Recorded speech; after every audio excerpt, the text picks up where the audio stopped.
রাধেশ্যাম, রাধা গোপীনাথ মন্দির, বৈদিবাড়, মহাডোল, পাঁশকুড়া, পূর্ব মেদিনীপুর। আজ আমাদের ঠাকুরজি দর্শন করুন। ঠাকুরজি ঠাকুরানী 200 বছরেরও অধিক এই প্রাচীন ঠাকুরজির বিগ্রহ। পঞ্চম পুরুষ নিমাই অধিকারীর দ্বারা সর্বাপ্রকাশ থেকে তৎপুত্র পুত্রগণ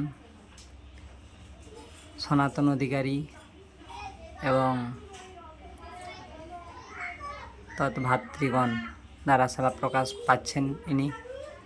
এনার কৃপায় যথাশক্তিভাবে আমরা সেবা প্রকাশ করার চেষ্টা করছি। মাত্র সাধুগুরু বৈষ্ণবের কৃপায় ঠাকুরজির ঠাকুরানীর ঠাকুর বাড়ির যথাশক্তিভাবে সেবা প্রকাশ করার চেষ্টা করছি। আজ এই বর্ষার মুহূর্ত, জন্মাষ্টমীর পর আমাদের এই ঠাকুরবাড়ি জলের সংলগ্ন, প্রায় জলমগ্ন রাস্তাঘাট, তার মধ্যে দিয়েও ভক্তদের আনুকূল্যে সেবা প্রকাশ পাচ্ছে। এবং আজকে আপনাদের ঠাকুরজির বাইরের পরিবেশ দর্শন করানোর জন্য ভিডিও তৈরি। বর্ষা হলে কিভাবে জলে ডুবে যায় সেই সব রাস্তাঘাট আমাদের এইরকমভাবে জলে ডুবে যায়।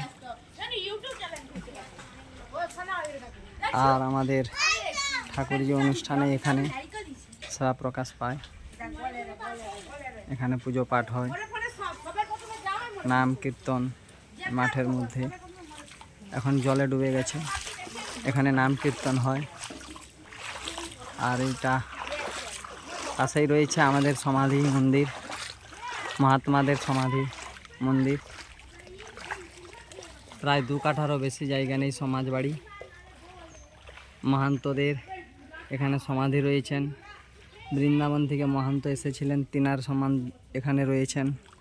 কোনো সাধু বাবা তীর্থ ভ্রমণ করতে করতে আমাদের ঠাকুর বাড়িতে এসে পড়েছিলেন, তিনারও সমাধি এখানেই রয়েছেন। তিনার দেহাদ এখানে হয়ে যাওয়ায় আমাদের পূর্বপুরুষগণ তিনাকে এখানেই, তিনার পুষ্প সমাধি দ্বারা এখানেই তিনাকে বিশ্রাম দিয়েছেন। এই আমাদের সমাজবাড়ির পরিবেশ।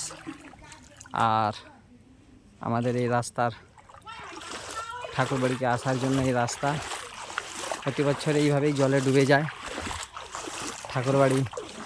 ভাদ্র মাসে জন্মাষ্টমীর পর থেকে বর্ষা যেই লাগে আর ঠাকুরবাড়ি থেকে বাইরে যাতায়াত খুবই বিচ্ছিন্ন হয়ে যায়। ভক্তদের আসা, ভক্তদের সংখ্যাও কমে যায় আসার। সন্ধ্যাবেলা তো আরতি দর্শন করতে তারা আসতেই পারেনি।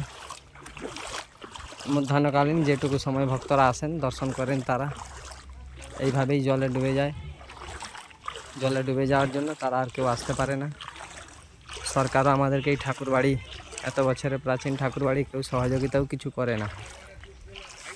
সমস্ত ভক্তদের দ্বারা যতটুকু সেবা প্রকাশ চলছে ততটাই আমরা চেষ্টা করি চালানোর জন্য। দর্শন করুন আমাদের ঠাকুরবাড়ি।